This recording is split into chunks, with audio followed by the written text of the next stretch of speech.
الحمدللہ رب العالمین والصلاة والسلام علی سید المرسلین والعاقبۃ للمتقین اما بعد بسم اللہ الرحمن الرحیم۔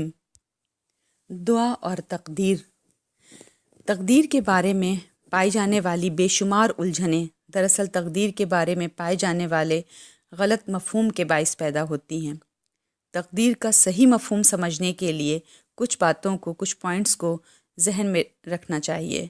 نمبر 1، تقدیر کا معنی کیا ہے؟ تقدیر کا لغوی معنی اندازہ لگانا، گیس کرنا ہے۔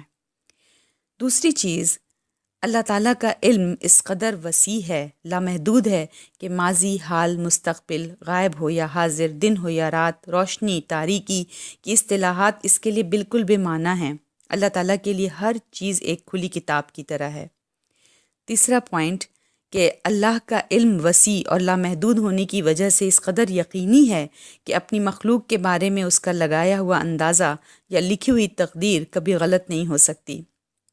ایک اور پوائنٹ کہ اللہ تعالیٰ کا اپنی مخلوق کے بارے میں اندازہ لگانا یا تقدیر لکھنا مخلوق کو کسی بات پر مجبور نہیں کرتا۔ جس طرح امتحان سے پہلے کوئی استاد اگر اپنے اسٹوڈنٹ کے بارے میں یہ اندازہ لگائے کہ فلاں فلاں شاگرد فیل ہوگا، فلاں فلاں پاس ہوگا، کسی شاگرد کو فیل یا پاس ہونے پر مجبور تو نہیں کرتا، خواہ وہ اندازہ امتحان کے بعد 100% درست ہی کیوں نہ ہو۔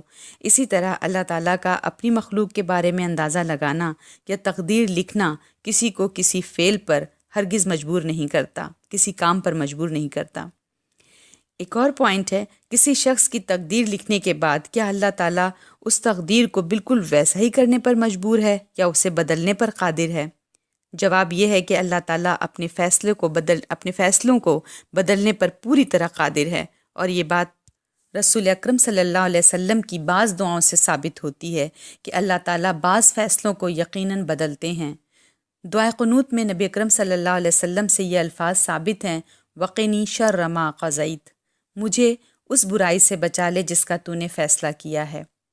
ایک بخاری اور مسلم کی روایت ہے کہ اللہم انی اعوذ بک من سوء القضاء، یا اللہ ہم برے فیصلے سے تیری پناہ چاہتے ہیں۔ اگر اللہ تعالیٰ اپنی مخلوق کے بارے میں پہلے سے کیے ہوئے فیصلوں کو بدلنے پر قادر نہیں تو ان دعاؤں کے الفاظ بالکل بے معنی اور بے مقصد ہو کر رہ جاتے۔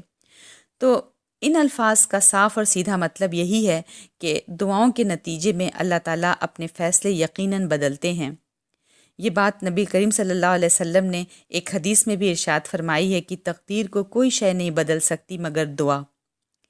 تو یہ جو 5 پوائنٹس ہیں، ان 5 پوائنٹس کو سامنے رکھتے ہوئے یہ نتیجہ نکلتا ہے کہ جو شخص یہ سمجھتا ہے کہ چونکہ اللہ تعالیٰ پہلے روز سے ہمارے برے اور اچھے ہر طرح کے فیصلے لکھ چکا ہے، لہٰذا دعا کرنے کا کوئی فائدہ نہیں، تو وہ سراسر گمراہی میں مبتلا ہے۔ شیطان نے اسے اللہ تعالیٰ کے بارے میں دھوکہ اور فریب میں مبتلا کر رکھا ہے۔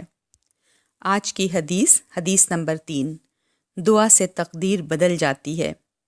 ان سلمان الفارسی رضی اللہ عنہ قال رسول اللہ صلی اللہ علیہ وسلم لا يرد القضاء الا الدعاء ولا يزيد في العمر الا البر، رواہ الترمذی، حسن۔ سلمان فارسی رضی اللہ تعالیٰ کہتے ہیں، رسول اللہ صلی اللہ علیہ وسلم نے فرمایا، تقدیر کو دعا کے علاوہ کوئی چیز نہیں بدل سکتی، اور عمر میں نیکی کے علاوہ کوئی چیز اضافہ نہیں کر سکتی۔ اسے ترمذی نے روایت کیا ہے۔